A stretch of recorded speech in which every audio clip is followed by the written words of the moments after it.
大家好，今天与您分享的文章是：一辈子不结婚，最后会过得怎么样？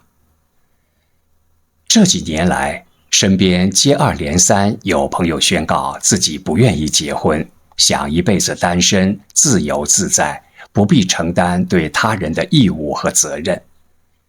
说实在话，如今的年轻人活得的确不轻松，来自各方面的压力，有时候让人喘不过气来。因此，能够说出来不结婚的话，并不让人感觉奇怪。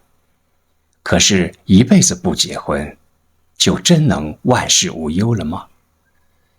老家邻居有一位70、80岁的老人，年轻时因为各种原因没有结婚，一辈子过得潇洒。可是看了他晚年的生活状况，不由得让人感慨。一辈子不结婚，或许是不用承受生活中的各种琐碎和各种烦恼。然而，到了晚年时的生活质量，确实要比结了婚的人要相差太多，别不相信。邻居爷爷年轻时没有固定职业，还好早些年办了社保，晚年总算有了一定的保障。他这一辈子储蓄并不多，因为总想着自己没什么负担，不用操心一家子的生活，一个人乐得自在，所以赚多少钱花多少。然而到晚年才发现，手中没有积蓄，日子确实挺难过的，而赚钱的渠道也越来越窄了。早几年他还能够给小区看大门，增加一些收入。可是因为晚上睡得太死，发生了几起事情后，他也就下岗了，毕竟年龄也有些大了。没有了外来的收入，每个月靠1000多元的退休工资，在这个物价日益横涨的年代，确实不容易。如果身体健康还好一些，若是生一场病，便很尴尬了。在这样的情况下，邻居爷爷艰难度日，却没有任何的依靠。其实他也曾想过让侄子给自己养老，在侄子还处于求学阶段时，也给予过不少帮助。但那时候他想得简单，到老了居住不太远，侄子能端碗饭，有病了送他去医院就好。可是侄子读了大学后就流到了别的城市，彼此相隔400、500公里，距离虽然并不遥远，但让他离开故土去投奔侄子，却成了老大难问题。一则侄子没有这个能力，二则侄子还有亲生父母要照顾，光是自己这边就有3位老人，再加上对象那边的老人，再则还要抚养孩子，小夫妻的负担太重。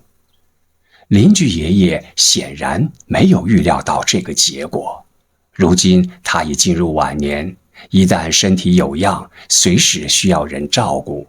可他没有枕边人，也没有儿女，侄子抛开家庭照顾他不现实，他也请不起保姆。人到晚年的邻居爷爷时常感慨，这一辈子不用顾家，也不用抚育儿女，自己是清闲了。到老年了，因果报应也就来了。虽然并不是每个人的情况都和邻居爷爷一样，但是一辈子不结婚，到了晚年真的没那么好过。毕竟一辈子再风光，到了晚年的时候，大家也都差不到哪里去。一个人孤孤单单独自居住，身边连个知冷知热的人都没有，甚至可以说你在自己的房子里发生些什么事，可能都不会有人知道。有人说大不了住养老院，可是在养老院待过的老人都知道，那里是看人说话做事情。众所周知，养老院是存在鄙视链的，家有儿女的老人能够时常得到儿女的看望，通常来说，在养老院的地位还是不错的，毕竟有靠山，有保障。如果到了晚年，你自己照顾不了自己，你认为养老院的护工会把你奉若上宾吗？可以说，你与他的关系无非是金钱上的，在感情上彼此毫无瓜葛。人这一生，往往是绕过了这道难关，还有那道难关，凡事都没有那么简单。不结婚，固然不用面对纷杂的家事，不用承担很多的责任和义务，但是年轻的时候，一个人得到了充分的自由，等到年老时又该怎么办？作家苏岑曾写过，遇到事了能有个人商量，无聊了能在一起说说废话，累了一天能挤在一桌吃个饭。一生太长了，总要有个人作伴，光明正当的陪伴。婚姻就是这么回事。可是，一辈子不结婚，遇到什么事情都由你一个人扛着，身边的朋友要么成双成对，要么一家子热热闹闹，你不可能总约着别人和你在一起。年轻时候还好，到年纪大了，若遇到生一场病，身边连端茶送水的人都没有。虽然有钱任性，可以请保姆、请护工，但是相比起来，是你的伴侣和儿女对你更有感情，还是指望保姆和护工对你的感情会进一步升华呢？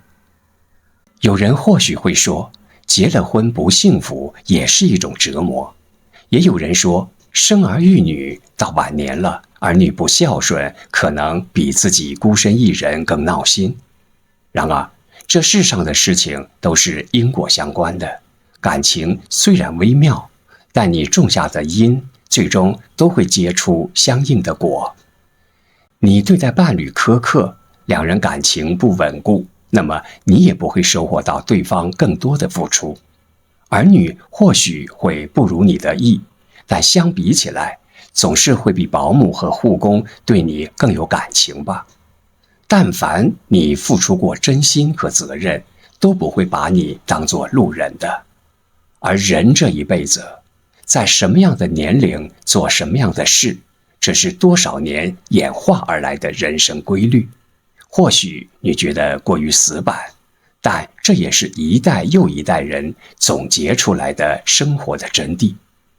结婚其实就是一种生活方式，当然你也有权利决定自己的人生，但前提是不结婚并不意味着一辈子只管潇洒，其余的什么事情都不操心。你总要为你必然面对的晚年做好充分的工作。好，刚才分享了一篇文章，一辈子不结婚，最后会过得怎么样？来源网络，感谢收看。